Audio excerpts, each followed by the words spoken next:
आज एक ऐसी कहानी आप सभी के बीच लाया हूं जिसके नायक ने सारी पराकाष्ठाओं को पार किया। चाहे वह प्यार करना हो, राज्य करना हो अथवा वैराग्य हो, उन्होंने तीनों पराकाष्ठाओं को पार किया है। यह घटना हमारे ही अतीत की है। एक रिसर्च के अनुसार 80 में से 100 लोग आज के समय में धोखा खाते हैं। वह अपने पार्टनर से धोखा खा रहे हैं या खा चुके हैं। उन्हीं सबको ध्यान में रखते हुए यह कहानी आप सभी के बीच में लाया हूं। पूर्व में एक राजा हुए हैं जिनको अपने रूप, गुण और बल पर बहुत ही नाज था।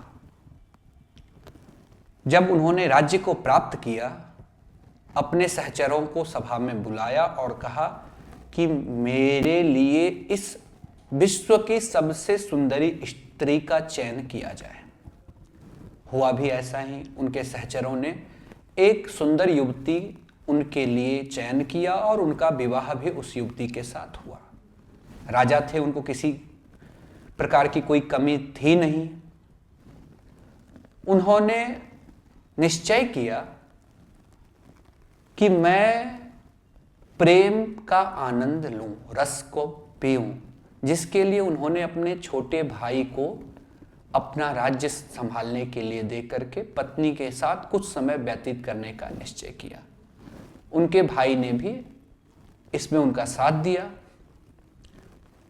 संपूर्ण राज्य अपने भाई को देकर के वह अपने पत्नी के साथ एकांतवास में चले गए, क्योंकि वह अपने पत्नी से बहुत अधिक स्नेह करते थे, प्यार करते थे।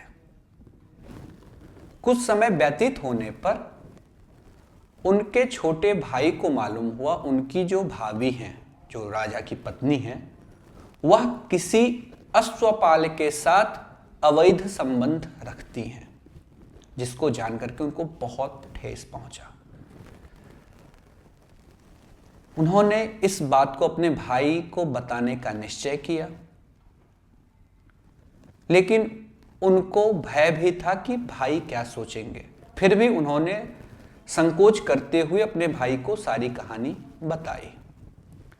लेकिन उस समय राजा ने उनकी बात को नहीं सुना और उस स्त्री के प्रेम आसक्ति की वजह से अपनी स्त्री का ही बात सुना और अपने भाई को राज्य से निकाल दिया। हाँ, ये कहानी किसी और की नहीं, हमारे विक्रमादित्य और राजा भर्तृहरि की ही हो रही है। जिस भर्तृहरि का पत्नी का नाम पिंगला था। जब भर्तृहरि ने विक्रमादित्य को राज्य से निष्कासित कर दिया पिंगला के कहने पर, कहा गया है धर्मो रक्षति रक्षिता। अगर आप धर्म का अनुसरण करते हैं तब धर्म भी आपकी रक्षा करता ही करता है। हुआ भी कुछ ऐसा ही। विक्रमादित्य के राज्य से निष्कासन के कुछ समय पश्चात एक ब्राह्मण हुए जिनको भगवान से वरदान प्राप्त हुआ एक अमर फल का। उस फल का महिमा ऐसा था, जो भी उस फल को खाएगा वह अमर हो जाएगा। उस ब्राह्मण ने निश्चय किया कि मैं अमर होकर ही क्या करूंगा, मेरे पास तो धन संपत्ति इत्यादि है नहीं। इससे अच्छा है क्यों ना मैं अपने महाराज भर्तृहरि को यह फल दे दूं, वह अमर हो जाएंगे तो निष्कंटक यह राज्य चलता रहेगा, क्योंकि प्रजा पालन में वो बहुत ही अच्छे राजा सिद्ध हुए थे।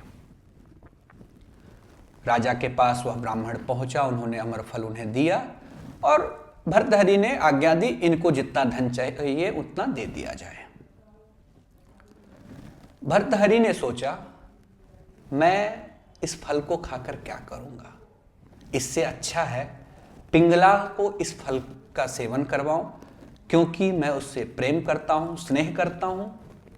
वह अगर अमर हो गई तो जीवन भर मेरी कामासक्ति की पूर्ति होती रहेगी। उन्होंने वह फल पिंगला को दे दिया। पिंगला ने कहा, मैं इसे पवित्र होकर खाऊंगी और उसने मन ही मन निश्चय किया, मैं इस फल को खाकर क्या करूंगी, क्यों ना इस फल को अश्वपाल को दे दिया जाए, क्योंकि वह अश्वपाल से प्रेम करती थी। अगर अश्वपाल अमर हो गया तो पूरी जिंदगी वह हमें प्रेम करता रहेगा।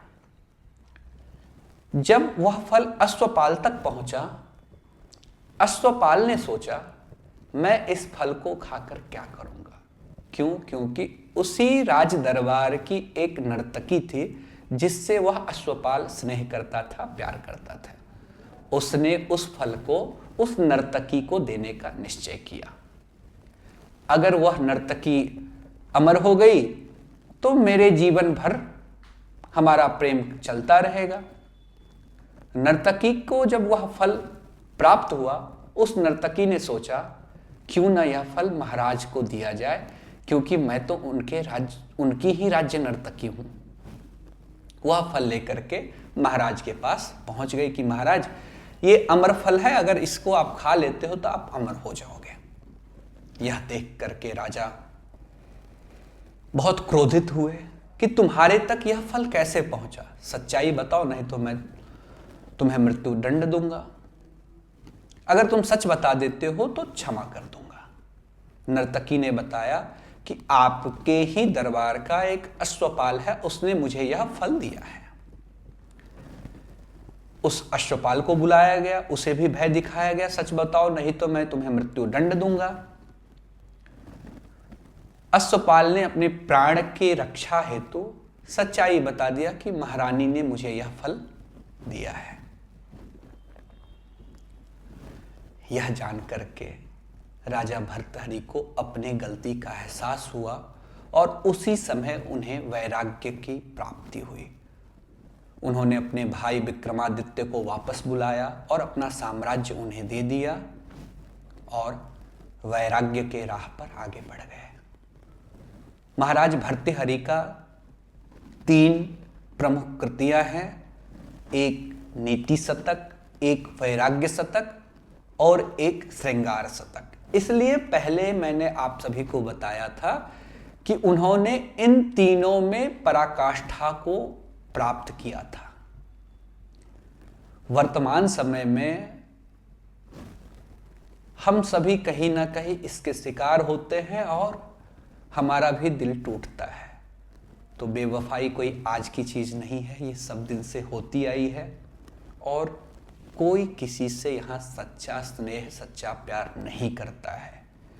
जब एक राजा अपनी पत्नी को खुश नहीं रख पाए, जब एक रानी जो कि विश्व की सबसे सुंदरी स्त्री थी, वह अश्वपाल को खुश नहीं रख पाई, वह अश्वपाल एक नर्तकी से स्नेह करता रहा, तो इससे यही सिद्ध होता है, चाहे आप कैसे भी हो, आप अपने पार्टनर को संतुष्ट नहीं रख सकते हो अगर वह आपसे लॉयल नहीं है तो, अगर आपसे वह प्यार नहीं करते हैं तो। वह कल को चले जाएंगे और आप अपना आत्मविश्वास खो दोगे। आपको लगेगा कि कुछ कमी मेरे अंदर ही है, कुछ तो कमी रही होगी कि उसने हमें छोड़ दिया, जबकि ऐसा नहीं है। यहाँ राजा हो या रानी हो, उन्होंने भी अपने पार्टनर को संतुष्ट रखने में कामयाबी हासिल नहीं किया। आप, हम या एक सामान्य इंसान कहाँ रख सकता है। राधे राधे।